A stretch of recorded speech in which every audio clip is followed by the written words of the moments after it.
paying for some of Andy's time and a support staff person. And I guess they decided, screw us. So that's okay. So does that mean we don't get Andy, or he has to volunteer his time? Things the AG has to figure out another way for us to pay for Andy's time. Us being the DOJ, not you guys. No, sir. You weren't going to be here today. Is that completely wrong? You're completely wrong. Okay. I was in Europe until a couple of weeks ago. No. I'm not entirely sure. Maybe you were just channeling my spiritual state while I was on vacation. I think that's probably it. Michael's not going to be here. Here he is. Yeah. Because the reminder came from Emily. Oh, yeah. That's so maybe we just figured, she had. Oh, yeah, maybe she said you were out of town when the reminder is supposed to be sent. Yeah. Okay. Let's see. No, there's a print wall. And then people can call in now too, is that true? Yeah. Should make sense.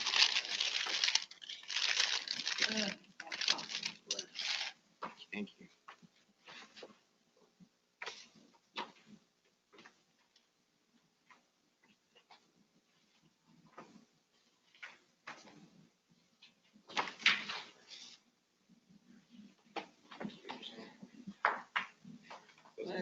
Does it work?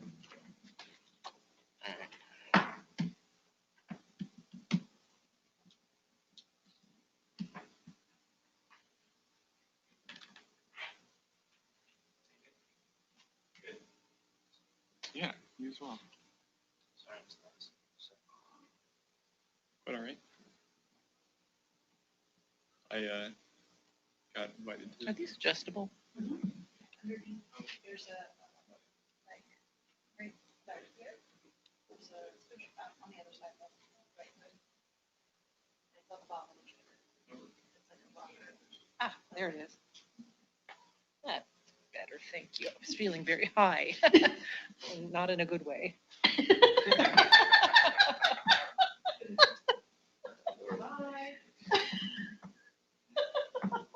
That's legal here. Okay, good, yeah, good to know.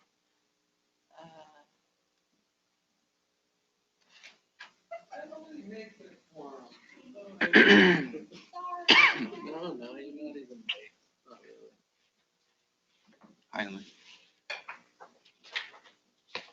But you do seem like you skipped right over the place where you would get your amazing placard. We were just talking about the high quality. Government.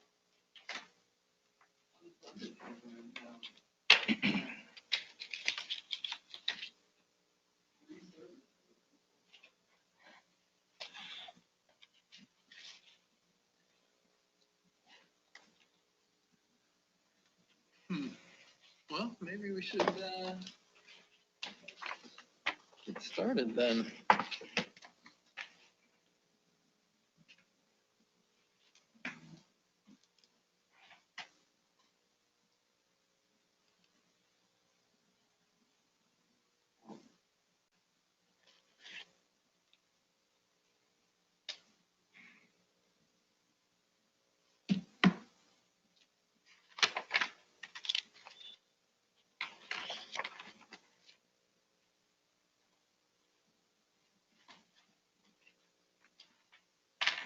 Oh, no.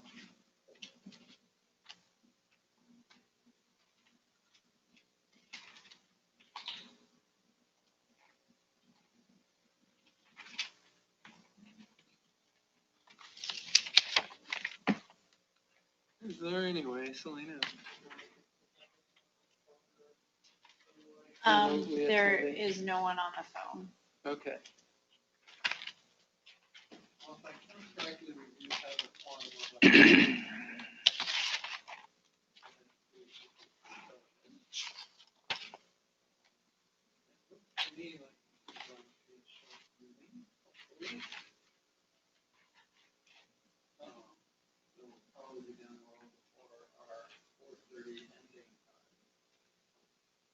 especially because we're gonna start Well, I guess first I should start by inviting anyone who's in the audience because they want to talk about the family law exemptions that were noticed for today's meeting, but please sign in. So if that's any of our audience members, please feel free to do that now.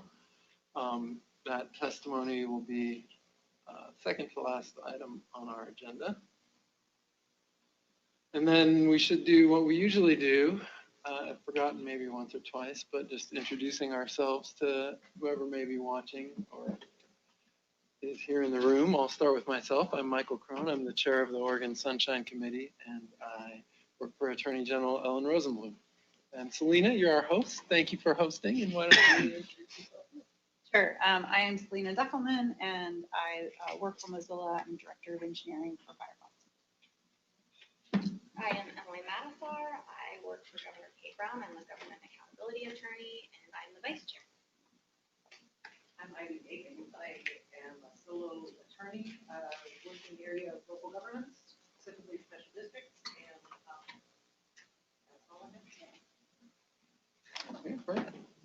Brent Walth. I'm a assistant professor at the University of Oregon School of Journalism and Communication. And Charlie Fisher with Oscar. Thank you, everyone.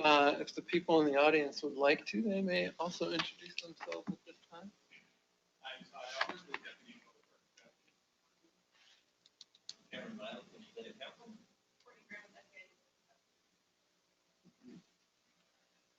Excellent. So one of the reasons this is going to be a short meeting is because I just looked at my agenda and realized that I failed to send around the minutes for our May meeting in advance of this meeting. So I think we're just going to skip that item. Sorry, everyone. In my defense, I spent 2 weeks in Europe not thinking about work at all, and it's been a little bit crazy since I've been back, and that's something that just slipped, I guess, off the radar. I know that our staff, that Megan did prepare the minutes, and I remember seeing them, meaning to get to them. Didn't. So apologies for that. The next item on our list is reports from chairs of our subcommittees, and I think 2 of the 3 subcommittee chairs are here today. I'm not sure if Mary Beth Herford may be joining us later, or not sure what the plan is for Mary Beth, but I can tell you on behalf of Mary Beth's subcommittee that we have not met since our last meeting as a large group, so I don't think there's any update there. But Charlie and Eileen, you're both here. I'm not sure. I know Eileen's subcommittee actually did meet, and so maybe we should start with Charlie, because I'm not sure you're. No, we haven't met. The one thing I was going to raise is I think we had discussed at a previous meeting and part of the subcommittee, the idea of in the interim coming up with recommendations on how to make the review of legislation related to public records changes easier for us and for the public to understand. So I think my plan is to try to convene that subcommittee sometime this summer to have that conversation, and just wanted to give a heads up to everybody in case they're interested in, or if there are any particular thoughts on what that should include. Most of what I'm thinking is basically what I said, is how can we make the process of reviewing bills that implicate public records easier for the public to navigate, and then for us as a committee to navigate and be able to quickly come up with meaningful recommendations, like we did to some extent in the last session, but would be nice if we had, had a plan going in as opposed to kind of ad hoc doing it. Right. And allow us to engage earlier. Yeah. No, that makes a lot of sense to me.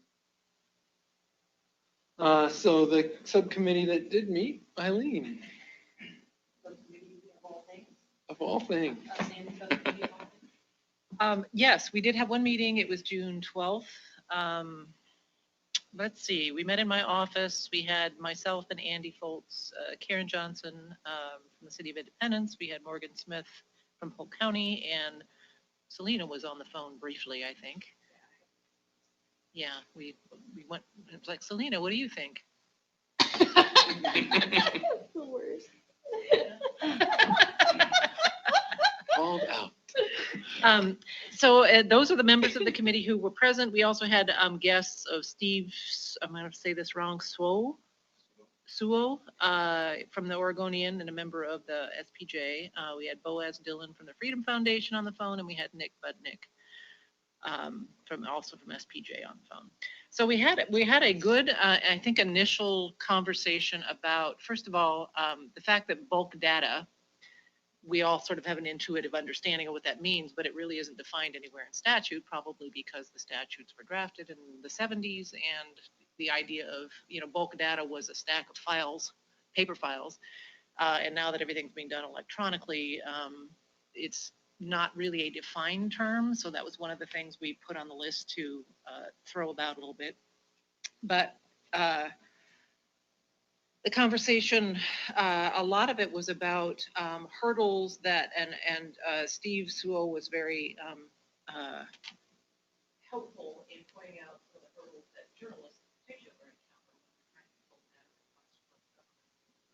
And what it really, a couple things came out of that. One is the analysis of bulk data and why governments often have trouble disclosing it or create what in some people's minds is an obstacle to disclosure is because bulk data almost always includes something, usually personally identifiable information that is exempt from disclosure, and the government can't efficiently sort of pull that out and provide everything else.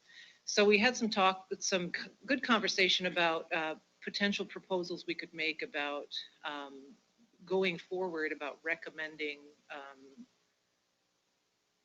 storage or in the future, maintaining documents, maintaining records in such a way that that information can be pulled out quickly and the rest of the documents can be disclosed. We talked about from the government side that it has the great potential to be an unfunded mandate, especially for local governments who don't have a lot of money to begin with.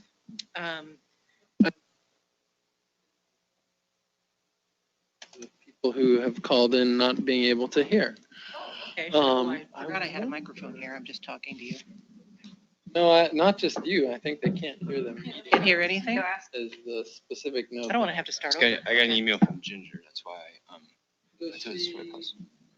does she know it's not the usual call-in info? I don't know. I'll just say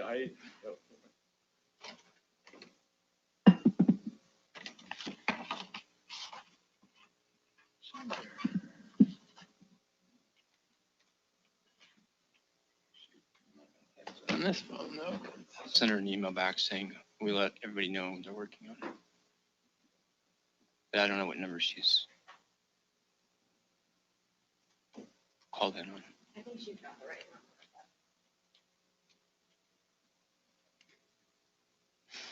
number. Sorry to interrupt. No. That's all But right. I thought I was on a you wanted tear, to but share. never mind. Now I'm going to just pout. I also apologize for not being. Oh, that's all right. Yeah, well, sooner or later, I feel better that nobody else met because I felt bad that I haven't called a second meeting since then, but apparently I'm not the biggest loser in the room.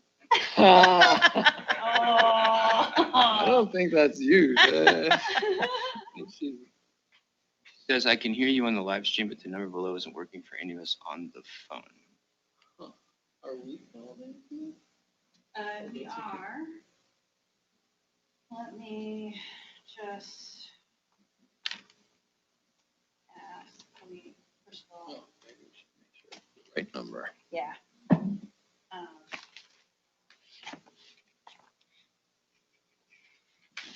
Who my support tech is. Hold on.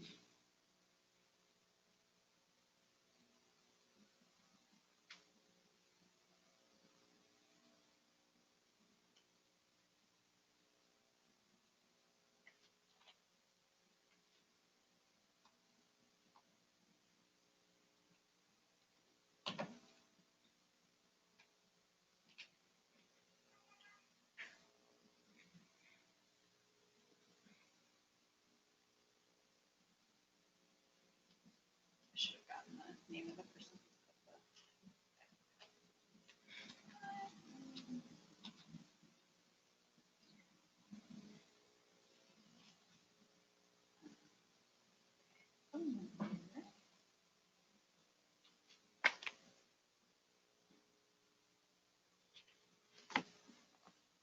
they, we know they're calling the, like, I can just call her. We can have this conversation. sure. Good call.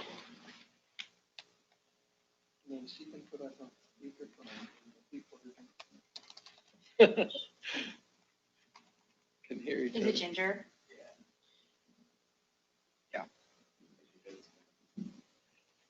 So the call-in number is not working at all,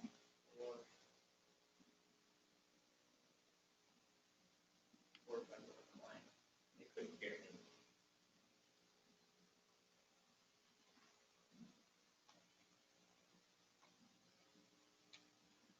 So the 877 number you call in.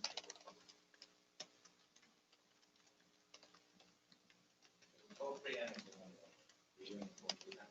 I'm not sure that matters.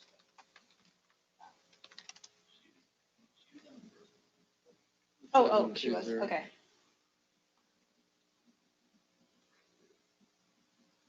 Or people Oh. on, they can hear each other. Do they have a quorum? And the live stream is working. I don't know, if they, Okay, if they okay. didn't Yeah, let me advertise their see. meeting, they have to. hang out. Everyone- their own quorum. It is. We're working on it. She's worth communicating with that service. That's people right now. Figure out where the link is broken.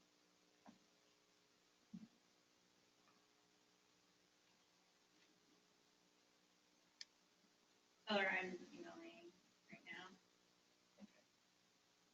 She's no longer on the phone with us. Oh, So we can call. you can just talk, because they should be able to hear you and talk if we connect to them. There's 3 or 4 people that are trying to talk and can't. But I think I just sent them the new meeting ID, so it's if a they, different meeting ID. yeah, if they so hang up, they're- call the same number and then use the new But meeting we ID need I to- just emailed, then that'll work. I'm gonna call into the other one.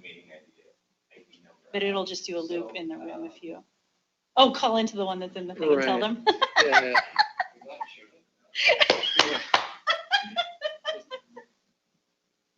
Yeah. Who all was on?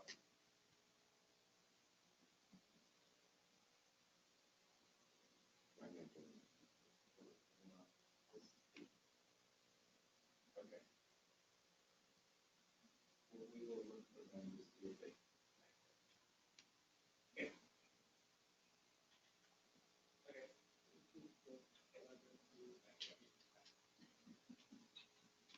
Karen Johnson and Mary Beth were also on. Oh, okay. Well, I'm glad we,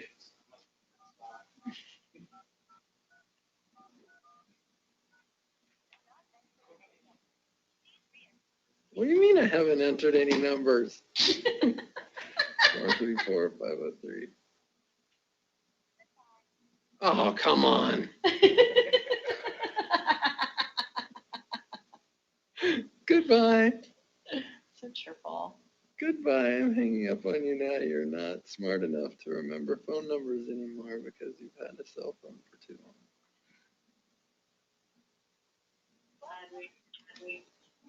Hello? Hello, it's Mary Beth. Oh, Hey, hi, Beth. Mary Beth. So What do you mean I haven't entered any numbers? 434-503. Sorry. Who else do we have? This is Karen Johnson. Hi, Karen. Karen, I can hear everybody now. We can hear you too. This is Morgan Smith from Polk County. Good to be part of the meeting Hi, finally. Morgan. Yeah. we wondered where you guys were. We thought we were just flaking out. I was trying my best. Morgan, Mary Beth on the phone. Okay. Well, we were in the middle of, I'm going to do a quick recap. It's going to be very quick. Okay. Quick recap. Minutes. Michael forgot to send them.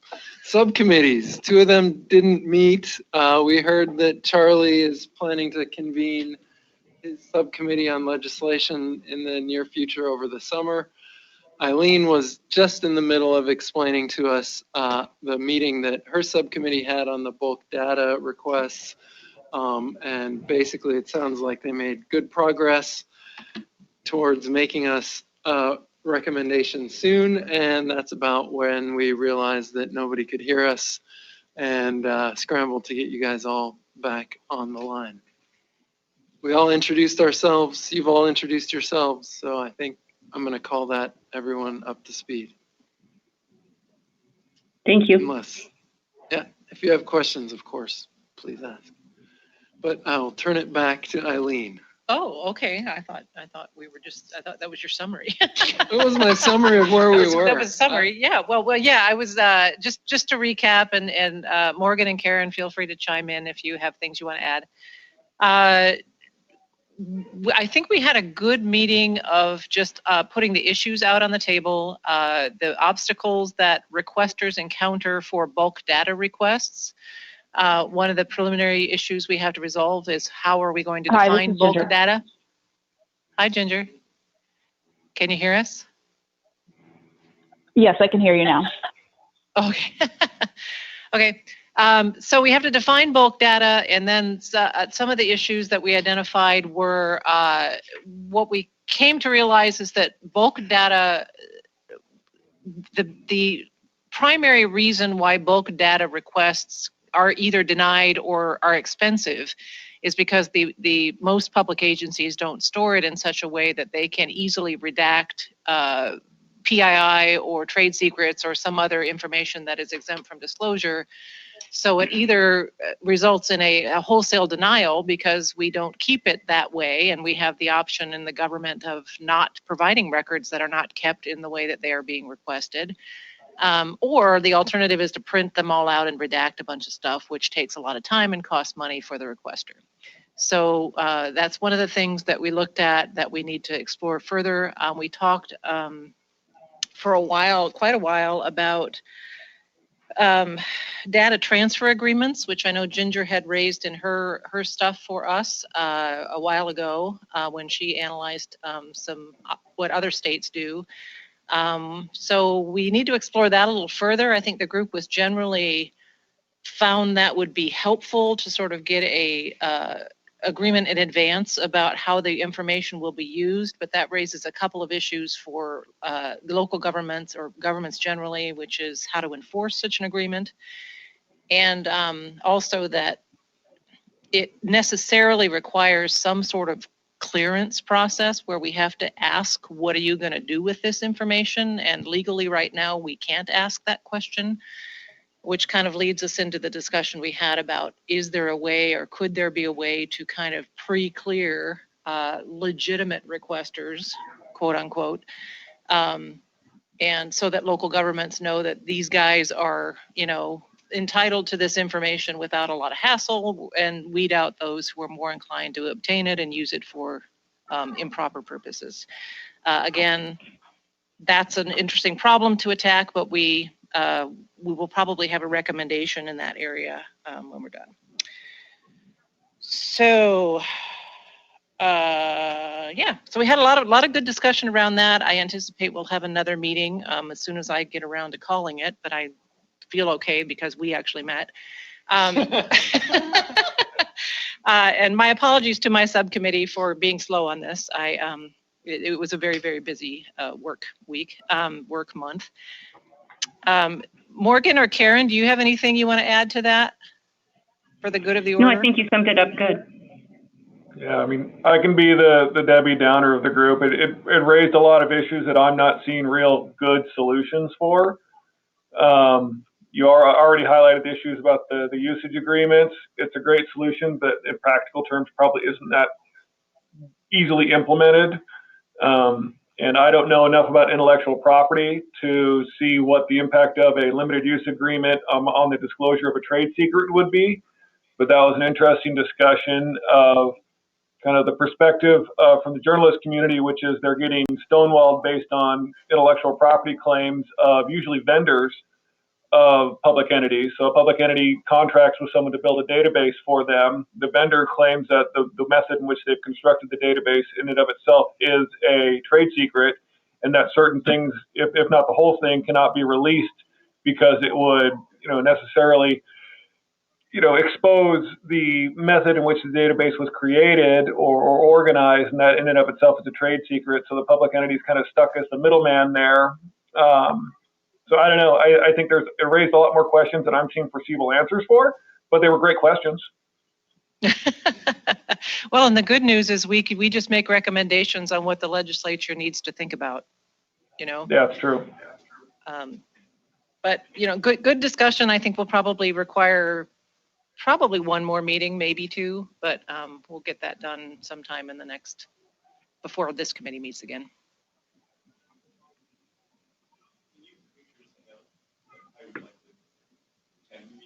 I guess I'm a backup. I'm a alternate, or whatever the word is. So can either. The notice went out it went out fairly late. And I'll take credit for that, or blame for that. But yeah.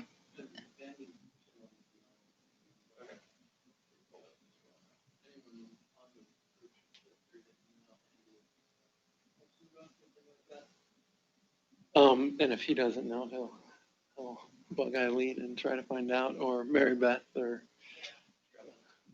whoever the chair may be, you, in the appropriate case, you may get bugged. Mary Beth, I already mentioned that our subcommittee did not meet. I saw that Bennett submitted some information to you and I tomorrow. I don't know if there's any further update you want to give the group, or just me and Bennett even, about when you think we might meet again. Well, I now have everybody's preliminary stab at it. Good. So now I'm putting everything together. Pretty much most of us agree that there are a few that, we question why they're still there, or like in Michael's case, you came up with a few that really don't even belong there. But there's a lot that I think the recommendation would be made to group like things together. I mean, especially in my section, there are a lot of things that could be literally lumped together. And so instead of having 8 exemptions, you could have one that all address the same issue. So we'll meet here. I would think we're going to meet sometime early August, and I'll have this stuff compiled so we can then kind of sit down and discuss where we want to go from there. Okay, that sounds great. My only thing in August is I'm out of town until the 4th, but after that, the rest of the month I'm around, so that sounds perfect. Okay. Okay, so The low-hanging fruit. yeah, we're the low-hanging fruit group. The best named subcommittee of all this. Although I do like standing subcommittee on everything discussed. For all things. For all things. For all things, yeah. Subcommittee for all things. Okay, so those are our subcommittee reports, and Eileen, yours actually dovetails nicely with the next item on our agenda, which is Governor Brown's request of the committee. Would you like to take this up, Emily? Would you be willing to take this up? Of course. So I don't know if everyone saw this was posted on the committee's website, but I did not include it in the initial email, including all the agenda items, so I apologize for that. So House Bill 2016, which we discussed as a committee and as the subcommittee on legislative review, or whatever our name ended up. Legislation review. House Bill 2016 was signed, was passed by the legislature. It was amended since we last discussed it to remove a lot of the sections that were concerning to the members of the committee. And it was signed by the governor. It passed into law without those sections. The governor did sign a letter, which is sort of meant to memorialize her understanding of the legislature's intent and sort of her intent in signing the law. And in that letter on House Bill 2016, maybe I'll just read it since I don't think everybody has seen. Yeah, I was just pulling it up. Yeah. To read it, so. Okay, so first, so she says, Dear President Courtney and Speaker Kotek, I'm pleased to sign House Bill 2016, which makes various changes to Oregon's Public Employee Collective Bargaining Act, PECBA, I write this letter for two reasons. First, and this is the one relevant to our committee, House Bill 2016 was originally intended to include protections against the bulk release of public employees' personally identifiable information sought in public records requests.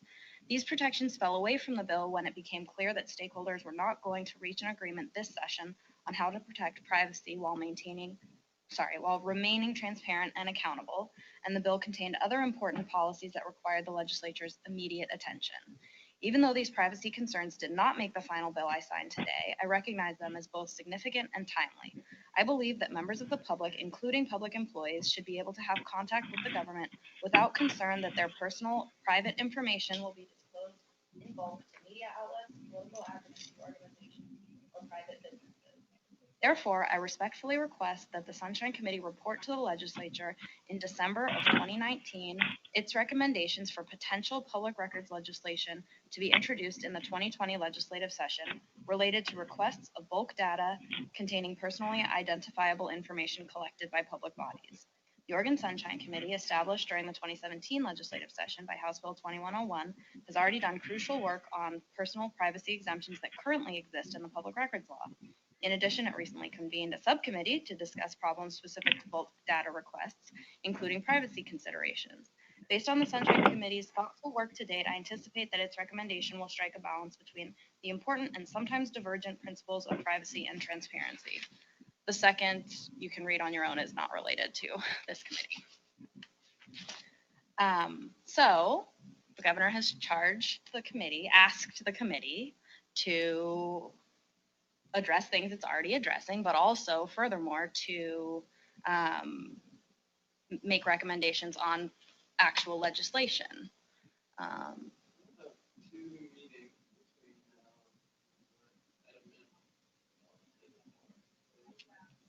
It sounds like you think your subcommittee, by the time we would be scheduled to meet in September, is likely to have some form of recommendation potentially involving forward-looking sort of storage protocols, and Steve Sewell would know in more detail than I do about the recently enacted forward-looking storage protocols. Actually, I know there in fact are some, and maybe specific to the state.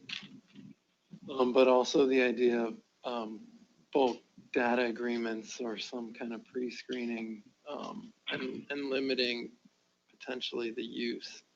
It sounds like there are some enforcement questions which definitely warrant thinking about, and I definitely don't have authority to volunteer my boss for that, but I know there are some types of provisions in the law that authorize either private lawsuits or sometimes like attorney general actions to enforce those kinds of agreements. I'm not sure that this would be an area where we'd necessarily want to be on that side, given our other role in the public records law, but it might still provide a useful model to think about for how these kind of things might be legitimately enforceable. I don't know. I guess as the chair, my thought would be it would be a nice thing to do as the governor has asked. And it seems like we're on target for that anyway, but maybe it kind of puts a sharper point on both the timeline, but also on kind of the end product we're looking for. Is anyone in the room aware of whether there is anything or has been anything in this legislative session about that deals with personal privacy in terms of like consumer protection and that kind of area? Is there legislation that we should be looking at that might relate to this in the terms of what information can be publicly disclosed about individual people? That would be something that would be helpful to know.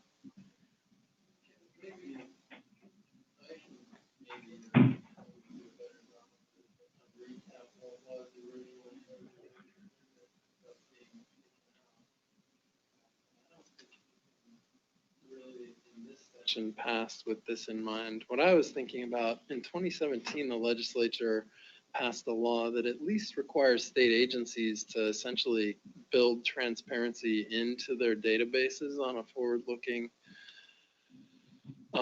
basis.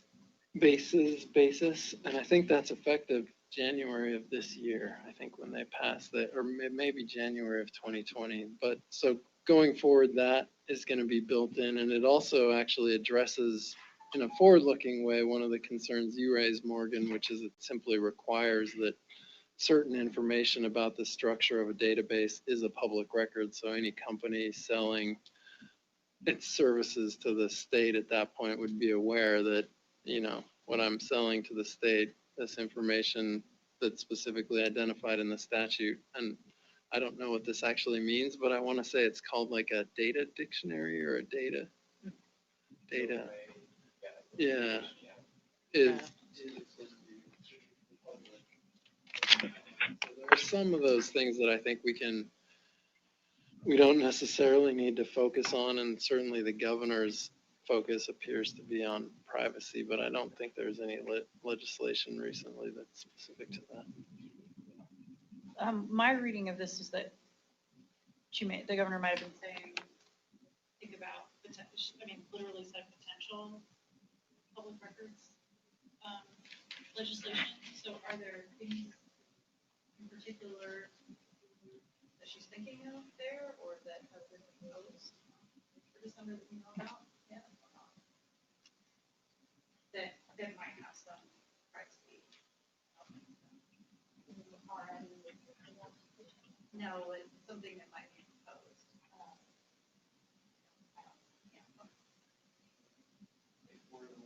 Yeah. Okay. We're the lucky few. Okay, I got it. Was your question, Eileen, related to legislation, not necessarily related to public records, but just related to kind of consumer privacy and? Exactly, yeah, and because my thought is, if there is such a thing, and Steve Suo suggested that he thought there might be, or something is coming down the pike, where in the interest of protecting consumer information, there may already be laws either on the books that I don't know about, or pending that will apply to public agencies just by virtue of the fact that all of this body of information may not be disclosed for, consumer security purposes, which would necessarily require, in order for public entities to comply with it, they may have to implement new security measures anyway to make sure that whatever that information is not disclosed, which sort of feeds into, if we're going to make recommendations, that they be given guidelines on how to store information. It seems like if they're already required to keep certain stuff exempt, they should be storing it separately from everything else. Does that make sense?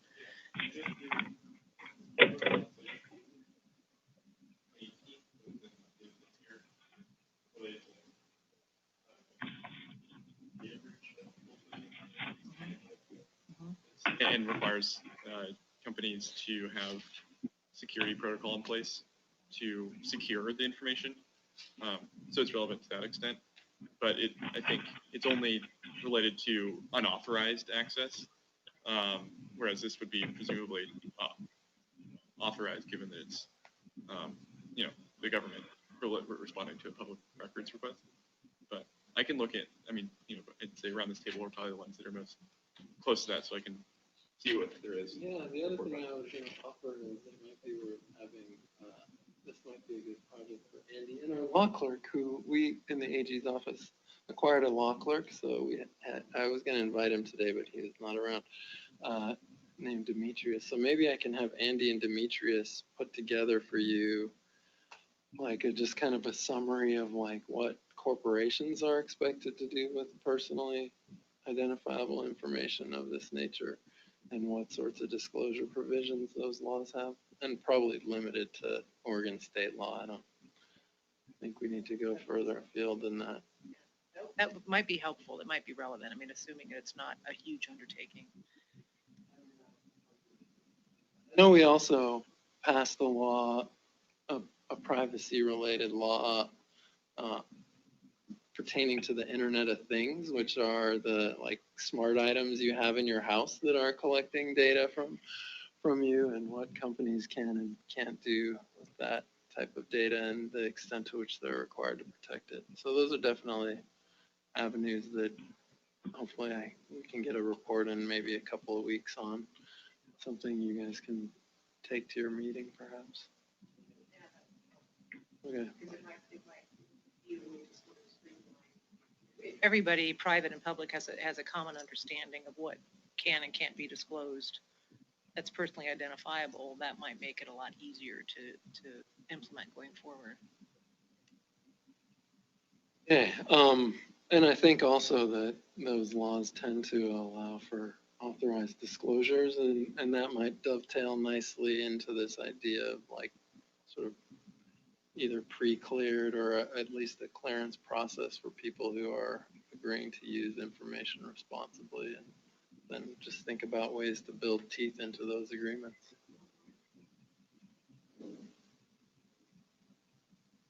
All right, well, it sounds like a fun subcommittee meeting. I had fun. I remember being very tired and not being able to speak clearly, but oh, even more so. Emily, anything else you feel like we should cover on this? Okay. Now is the part of the meeting where I am going to take testimony, but I don't know that there's anyone here to testify, which is disappointing.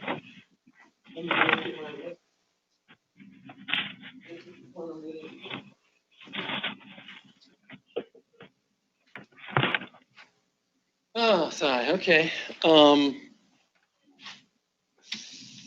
nobody's here to testify. Nobody's on the phone to testify. Is that correct?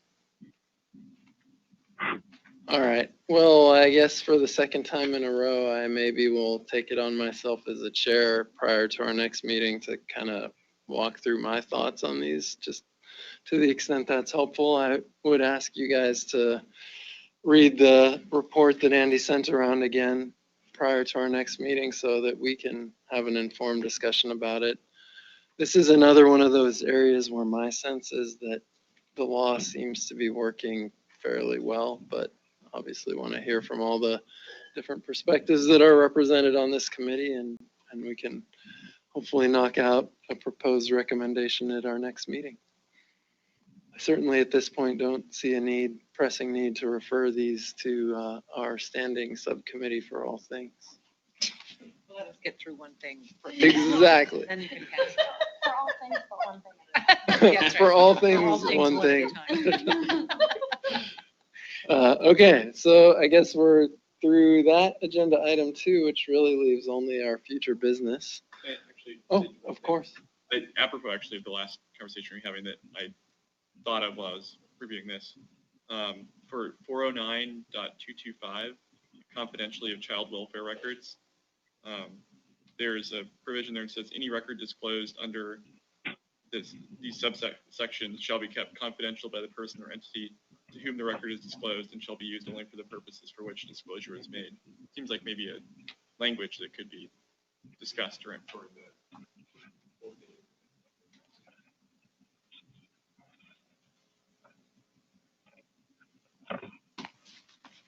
That's the only thing. All right, and then we're on to future business. I think in September we can return to Salem, looking at Cameron. Which are, do you know, happen to know?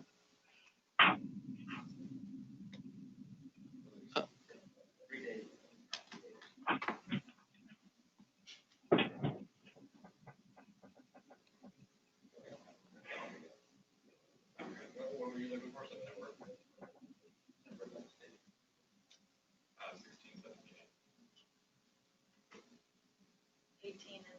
18 would be our Wednesday.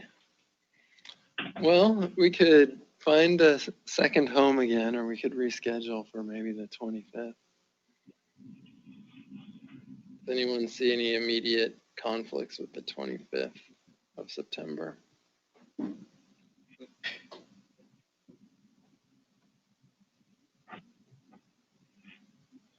Looks real good for me. So shall we tentatively say that?